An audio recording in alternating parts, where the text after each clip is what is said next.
Hello everyone. आजचा आपला current अफेअर्सचा topic आहे नॅशनल ग्रीन ट्रिब्युनल. बऱ्याच दिवसांपासून थोडासा वादाचा असलेला, काही ऑब्जेक्शन्स असलेला, शंका व्यक्त करण्यात आलेला एक्सपर्ट्स कडून असा जो एक ग्रेट निकोबार प्रोजेक्ट आहे, त्याला मागच्या आठवड्यामध्ये नॅशनल ग्रीन ट्रिब्युनलनं ग्रीन सिग्नल दिला की हा प्रोजेक्ट करण्यात काही अडचण असता कामा नये. तर आज आपण बघणार आहोत की नॅशनल ग्रीन ट्रिब्युनल आहे काय, ते काम कसं करतं, त्याचं अधिकार क्षेत्र काय आहे आणि त्यांनी दिलेल्या निर्णयाचं महत्व कितपत आहे, त्याच्यावर काय अपील वगैरे करता येतं का, त्यांनी दिलेला जो निर्णय आहे तो फायनल असतो. अशा एवढ्या वेगवेगळ्या टप्प्यांमध्ये आज आपण या टॉपिकला बघणार आहोत. ठीक आहे. राष्ट्रीय हरित लवाद ज्याला म्हणतो आपण, नॅशनल ग्रीन ट्रिब्युनल, याला शॉर्ट मध्ये आपण NGT, राष्ट्रीय हरित लवाद. आता इथं लवाद काय आहे बघा, जसं लोक न्यायालय असते, म्हणजे लोकांचे कोर्टाच्या बाहेर पेंडिंग केसेस जास्त होऊ नयेत म्हणून कोर्टाच्या बाहेर लोकांमध्ये बसून सामुख्यानं वाद मिटवले जातात. पण इथं जे आहे त्याचं स्वरूप जे आहे ते तसं नाही. हा प्रॉपर कोर्टासारखंच काम करतो. त्याचे काही अधिकार कसे आहेत, पॉवर्स काय आहेत ते आपण बघूया. आणि याचं एक्सक्लुझिव्ह फील्ड जे आहे, नावच सांगते ग्रीन, म्हणजे एन्व्हायरमेंटशी रिलेटेड असलेल्या केसेस सोडवणं, त्याच्या तक्रारी ऐकून घेणं आणि त्याच्यावर व्यवस्थित सगळी माहिती गोळा करून विचार करून तो जो काही वाद असेल तो सोडवणं, हे याचं काम आहे. ठीक आहे.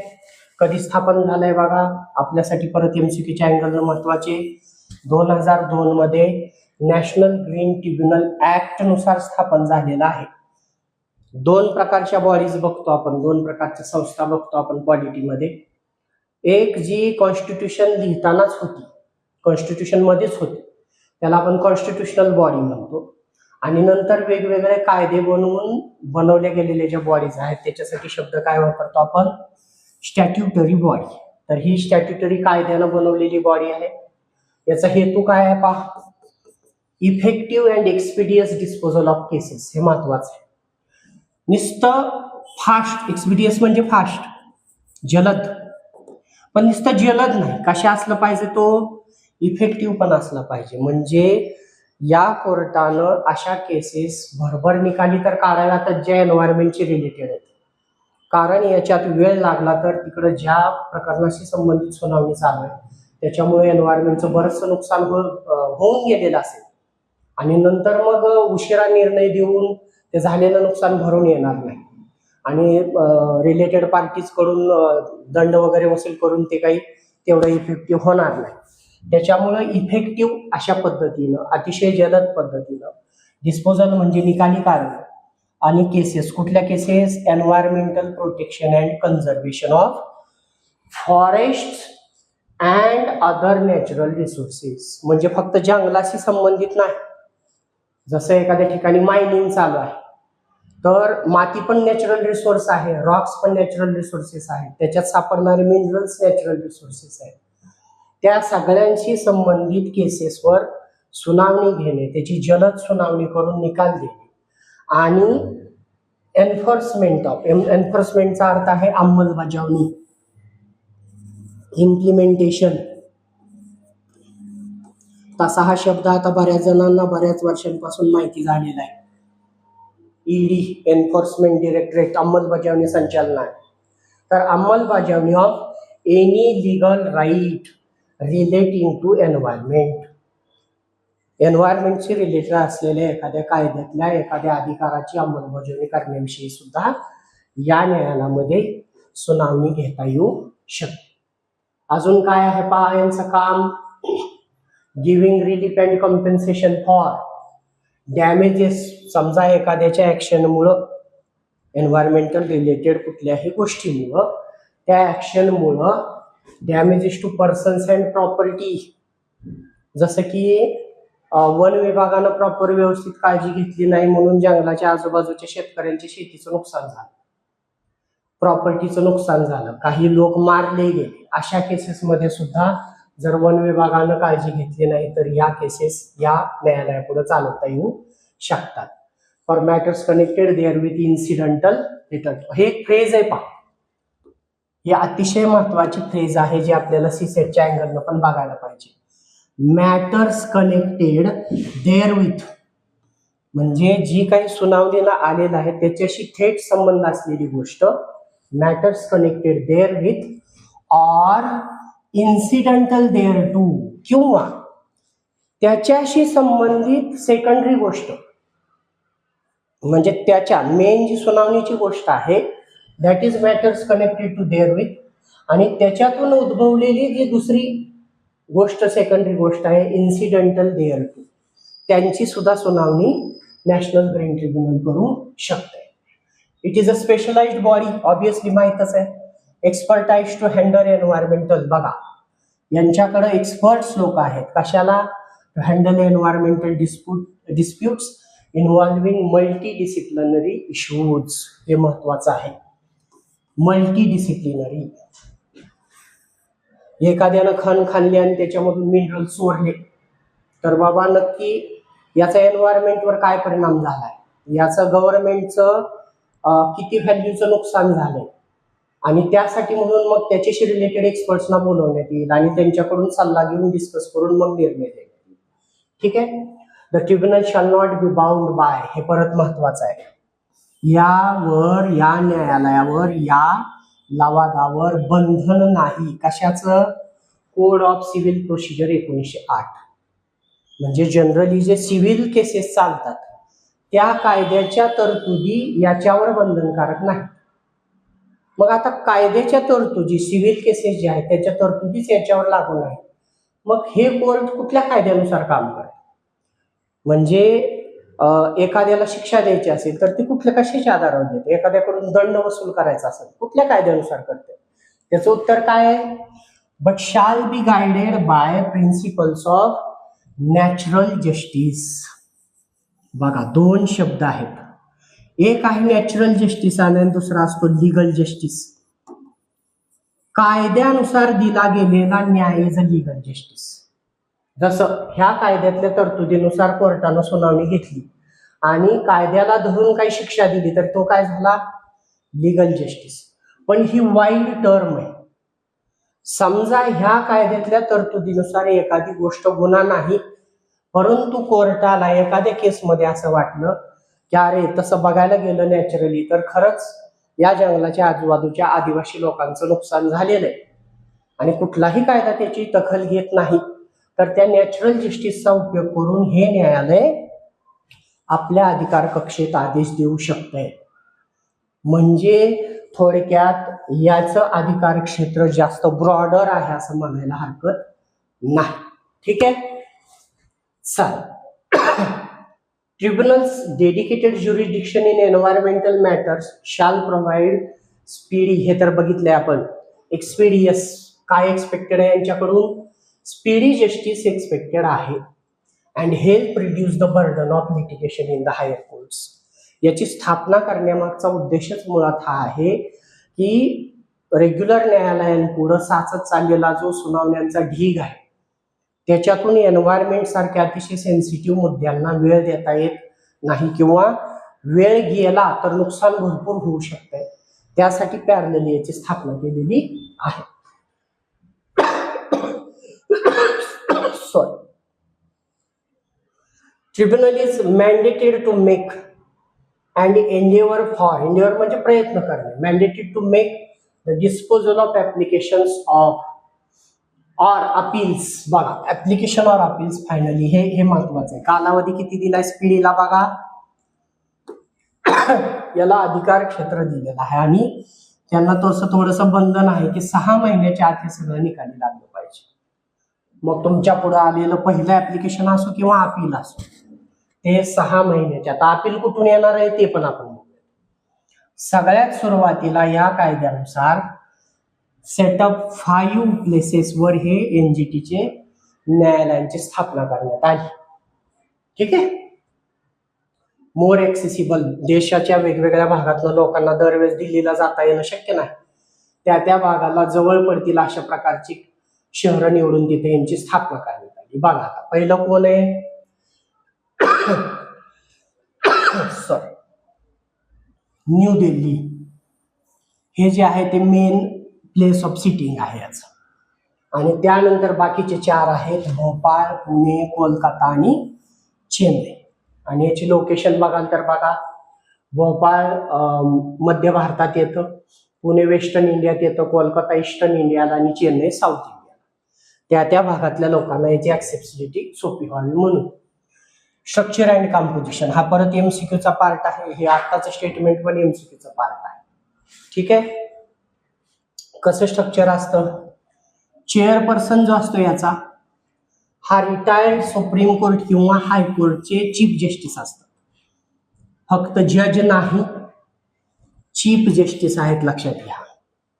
आणि त्याच्यामध्ये ज्युडिशियल कायदेविषयक तज्ज्ञ आणि बाकीच्या विषयांचे आपण मगाशीच म्हटलं होतं मल्टी स्पेशलिस्ट असं म्हणूयात थोडक्यात, वेगवेगळ्या क्षेत्राचे स्पेशलिस्ट अशा प्रकारचे एक्सपर्ट मेंबर्स त्याच्यात असतात. ज्युरिस्डिक्शन म्हणजे अधिकार क्षेत्र काय काय आहे याच्यात, कशा कशावर हे अधिकार सुनावणी घेऊ शकतं किंवा आदेश देऊ शकतं. एनजीटी हँडल सिव्हिल केसेस येतात, मगच बघितले आपण, त्याच्यात फक्त क्रिमिनल केसेस येत नाहीत. आणि खास करून एन्व्हायरमेंटल लॉज त्याच्याशी, म्हणून तर याला ग्रीन म्हटलेलं आहे. पहा चला, काम करण्याची पद्धत किंवा ऑलओव्हर नॅशनल ग्रीन ट्रिब्युनल 2010 बघितलंय, gives the tribunal power to regulate its own procedure. मग अशी म्हटलं होतं आपण की जर याच्यावर सिव्हिल प्रोसिजर कोडचे कायदा लागू नाही तर हे कुठल्या ह्यानं काम करते, त्याचं उत्तर हे ओन प्रोसिजर. तुम्ही कशी प्रोसिजर करायची, काय करायची हे तुमचं तुम्ही डेव्हलप करा, अशी मोकळीक अशी सूट दिलेली आहे ट्रिब्युनलला. त्याचबरोबर हे पण बघितलं आपण, not bounded by code of civil procedure. आणि दुसरं इंडियन एव्हिडन्स ऍक्ट हा सुद्धा यांच्यावर लागू होत नाही. आणि नॅचरल जस्टिस बरोबरच अजून एक महत्वाची गोष्ट आली, सस्टेनेबल डेव्हलपमेंट. हे आता जी एनजीटी वर थोडीशी टीका झाली, ग्रेट निकोबारला ग्रीन सिग्नल दिला, ह्या सेकंड पार्ट मुळे झाली लक्षात. ऍक्च्युली हे दोन्ही गोष्टी आहेत त्याच्यात, की अंदमान निकोबार आयलँड मधले जे काही आदिवासी आहेत त्यांचा नैसर्गिक अधिकार मारला जातो, नैसर्गिक अधिकारांचं हनन होतं, अशा प्रकारचं ऑब्जेक्शन जे आहे ते काही पर्यावरण क्षेत्रातल्या कार्यकर्त्यांनी तज्ज्ञांनी केलं. आणि दुसरी गोष्ट, सस्टेनेबल डेव्हलपमेंट हे कुठं तिथं दिसत नाही, त्याचा विचार ह्या दोन गोष्टींचा तिथं झाला नाही, अशा प्रकारचं ऑब्जेक्शन होतं. आणि म्हणून एनजीटी चर्चेत आहे. ठीक आहे. However tribunal vested with the power, vested म्हणजे ह्या पॉवर त्याला दिलेले आहेत, ऑफ सिव्हिल कोर्ट. त्याच्याकडं कशाची पॉवर आहे, आता सिव्हिल केसेसची सुनावणी करतायत तर सिव्हिल कोर्टची पॉवर आहे under the code of civil procedure. याच कायद्याअंतर्गत आहे, पण हे कायदे त्याच्यावर लागू होत नाहीत. डिसिजन्स आर बाइंडिंग, हे परत महत्वाचं आहे. यांनी दिलेले निर्णय बंधनकारक. मग आता बंधनकारक आहेत तर मग काय ते फायनल आहेत का, तर त्याचं उत्तर आहे नाही. तुम्ही 3 महिन्यांच्या आत सुप्रीम कोर्टाकडे एनजीटीनं दिलेल्या निर्णयाच्या विरोधात अपील करू शकता. ठीक आहे. हे महत्वाचं आहे, हे स्टेटमेंट महत्वाचं आहे. यांनी दिलेले निर्णय बंधनकारक आहेत समोरच्या व्यक्तींवर किंवा ज्या कोणी संस्था वगैरे असतील, कंपनी असतील त्यांच्यावर, परंतु त्यांच्याकडं 3 महिन्याचा काळ पण आहे की ज्याच्यात ते सुप्रीम कोर्टकडं अपील करू शकतात आणि तिथं जो काही निर्णय होईल तो फायनल असेल. त्यानंतर प्रोसिजर कशी चालते पाहायची, काम करण्याची पद्धत. Tribunal framed its own rules, मगाच बघितलं होतं, तुमची प्रोसिजर तुम्ही डेव्हलप करा अशी सूट दिलेली आहे. यांचे स्वतःचे नियम आहेत. Applications to be tribunal are there inherently distinct from civil suits or writ petitions. म्हणजे एरवी चालणाऱ्या जे केसेस असतात त्यांच्यापेक्षा डिस्टिंक्ट म्हणजे स्पष्टपणे वेगळ्या अशा प्रकारच्या ह्या केसेस असतात आणि त्यांच्यामुळे यांच्यावर केली जाणारी कारवाई पण वेगळी आहे. आयडेंटिफाईज नेसेसरी पार्टीज, सगळ्यात पहिल्यांदा एखादा मुद्दा ज्यावेळेस यांच्या समोर येतो त्यावेळेस ह्या मुद्द्याशी संबंधित लोक कोण कोण आहेत, पार्टीज कोण कोण आहेत, ज्याला आपण पक्षकार म्हणतो, की ज्यांच्यावर या सगळ्याचा परिणाम होणार आहे हे कोण कोण आहे. संबंधित भागातले आदिवासी लोक आहेत का, किंवा काही कार्यकर्ते आहेत का, किंवा काही संस्था आहेत का, किंवा मायनिंग करणाऱ्या कंपन्या आहेत का ऑल ओव्हर स्टेट गव्हर्नमेंटच आहे, असं काही असू शकतं. ते कोण कोण आहे ते आधी नक्की केलं जातं. Required under the necessary statutes mention in schedule of the, हे काय दिले त्यातले तरतुदी त्याच्या लहान सहान शेड्यूल मधल्या तरतुदी.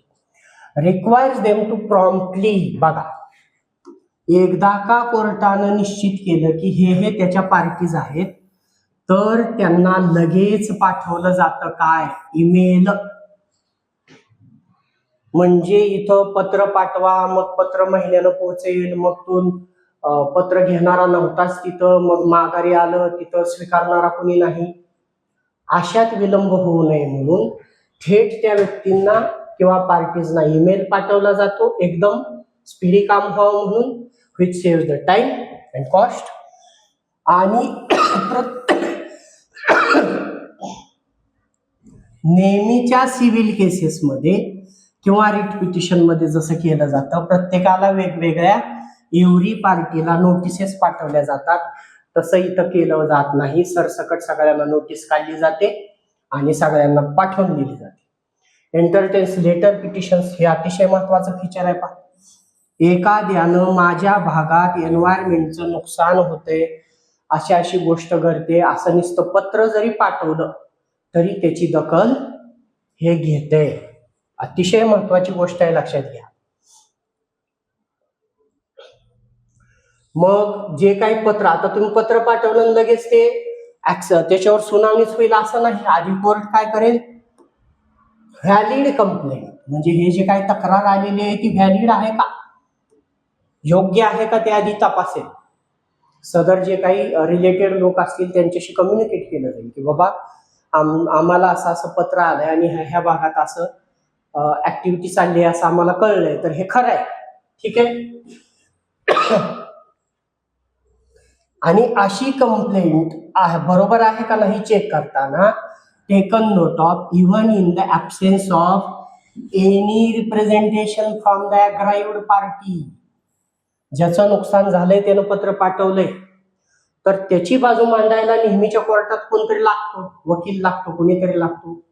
तसं कोणी इथं नसलं तरी चालतंय, फक्त पत्र आलं ना बस झालं. त्याची दखल घेतली जाईल, त्याची योग्यता, त्याच्यात तथ्य किती आहे तपासलं जाईल आणि त्याच्यावर कारवाई सुरू होईल. आणि response is sort by email. Again इथं आलं पहा, can be filed even without advocate. वकिलाची गरज नाही, वकिलाची फी वगैरे बऱ्याच जणांना परवडत नाही, तर तशी डोकेदुखीची तर ठेवलेली नाही. फर्दर मग झालं बाबा, हे सगळं आलं, त्याची चौकशी झाली. फर्दर डिरेक्शन्स, निर्देश दिले जातात. काय, to submit factual and action taken report.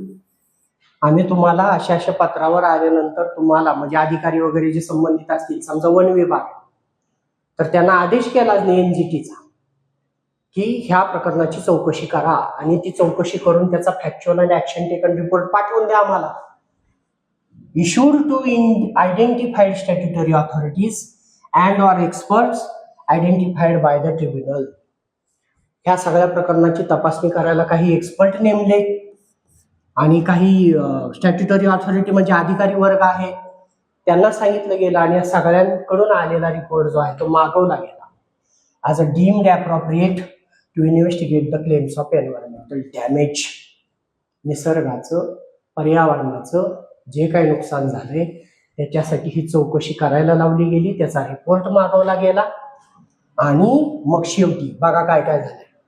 अगोदर तक्रारीची दखल घेतली, मग ह्या तक्रारीत तथ्य किती आहे त्याची चौकशी करायला लावली, मग त्याचा रिपोर्ट गोळा केला, त्याचा अभ्यास केला, त्याच्यात जर तथ्य सापडलं तर मग आता शेवटी काय देणार आहे, executable order is passed. Yes, या पत्रातून आलेल्या तक्रारीत तथ्य होतं आणि आम्ही त्या सगळ्यांचा अभ्यास करून असा असा निर्णय देत आहोत, अशी अशी ऑर्डर देत आहोत. Requiring concern authority to take steps including restricting pollution. काही होत असेल तुमच्या भागात, काहीही होत असेल, पोल्युशनमुळे एन्व्हायरमेंटचं नुकसान होतंय, जंगलतोडीमुळे एन्व्हायरमेंटचं नुकसान होतंय, अवैध उत्खननामुळे तुमच्या एन्व्हायरमेंटचं नुकसान होते, काहीही होत असेल, पोल्युशन असेल, recovering compensation and initiating prosecution. Prosecution म्हणजेच खटला चालवणे. जे काही दोषी सापडतील त्याच्या विरोधात केस दाखल करा, खटला दाखल करा आणि सुनावणी चालू करा. अशा प्रकारचे आदेश ज्यातले कुठले योग्य वाटतील त्या त्या केसनुसार असे आदेश एनजीटी जो आहे तो पास करेल आणि पुढची कारवाई, शेवटची कारवाई जी आहे ती सुरू करण्यात येईल. आता अशा प्रकारचा निर्णय दिल्यानंतर बघा, ऍडज्युडिकेशन म्हणजे निर्णय. अशा प्रकारचा निर्णय दिल्यानंतर जर कोर्टाला असं वाटलं आपल्या निर्णयाची व्यवस्थित अंमलबजावणी होते का नाही, का आपण सगळा फॅक्च्युअल ऍक्शन टेकन रिपोर्ट वगैरे सगळा मागवला आणि नुसती ऑर्डर दिली आणि ते ग्राउंड लेवलला काहीच झालं नाही, असं होऊ नये म्हणून जर गरज पडली तर आपल्या निर्णयाची अंमलबजावणी व्यवस्थित होते का बघायला एनजीटी सिलेक्ट मेंबरची कमिटी बसवू शकते. फॉर्मर हायकोर्ट जजेस, फॉर्मर चीफ सेक्रेटरीज असे वेगवेगळे एक्सपर्ट असू शकतात. त्यात may be appointed to ensure timely execution of the. इथं परत परत वेळेला खूप महत्व आहे पहा, याच्यासाठीच हे बनवलंय. एकदम एक्सपिरियन्स काम झालं पाहिजे, एकदम एकदम क्विक. कसल्याही प्रकारच्या लाल फितीच्या कारभारात याला अडकवू नका. Timely execution of the orders in cases where it is deemed appropriate by the tribunal. Speedy disposal and increased access to justice हे याचा मेन पर्पज आहेच. हे दोन शब्द सारखे येत आहेत पहा, की इन्क्रीज ऍक्सेस टू जस्टिस. साधं पत्र लिहून तुम्ही नेहमीचे सिव्हिल आणि क्रिमिनल केसेसला ऍक्सेस नाही मिळू शकत, पण याच्यामध्ये मात्र सर्वसामान्यातला सर्वसामान्य व्यक्ती सुद्धा साधं पत्र पाठवून सुद्धा न्यायासाठी दरवाजा ठोठावू शकतो. हे याचं महत्व आहे. एक्सपिडियंट डिसिजन मेकिंग बेनिफिशियल आहे, माहितच आहे. लिटिगंटसाठी, लिटिगंट म्हणजे जो कोणी याचिका करताय त्याच्यासाठी पण महत्वाचं आहे. त्याचबरोबर उशीर लागल्यामुळं जो पोटेन्शियल एन्व्हायरमेंटल डॅमेज झाला असता आणि मग डॅमेज झाल्यावर त्याचं नुकसान भरपाई घेण्यात काय अर्थ नाही, तर ते न होण्यासाठी हे स्पीडचं महत्व आहे. By serving orders, seeking responses. Order पाठवली, तो ज्याला पाठवली त्याचा रिस्पॉन्स काय बघितला, ईमेल, हे सुद्धा वेळ वाचवतंय. आणि enables to take decisions in a time bound manner. 6 महिन्याच्या आत बघितलं आपण. In the absence of full strength. समजा आपण काय बघितलं, दिल्लीला मेन सिटिंग प्लेस आहे त्यांची, बरोबर, आणि बाकी 4 भागामध्ये आहे. पण रिजनल भागामध्ये कुठले कुठले बघितले आपण बघा, भोपाळ, पुणे, कोलकाता, चेन्नई. ठीक आहे. याच्यात जर ते जे न्यायाधीश आणि एक्सपर्ट मेंबर्स आहेत त्यांची कमतरता असेल आणि त्याच्यामुळे जर एखाद्या केसच्या सुनावणीला उशीर होत असेल तर ती केस दिल्लीचं ट्रिब्युनल जे आहे ते मागून घेऊ शकतं आणि स्वतःच्या देखभालीखाली त्याला स्पीडी करून निर्णय देऊ शकतं. अतिशय चांगली गोष्ट आहे. एनेबल प्रिव्हेंट बघा, एक्सपिडिएट हे झालं, सॉरी,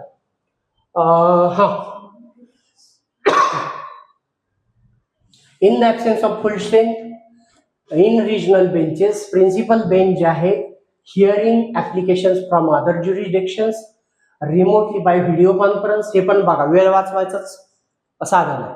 म्हणजे थोडक्यात जे जे टेक्नॉलॉजीचा उपयोग करून स्पीडी करता येऊ शकेल ते सगळं याने अवलंबलेलं आपल्याला बघा.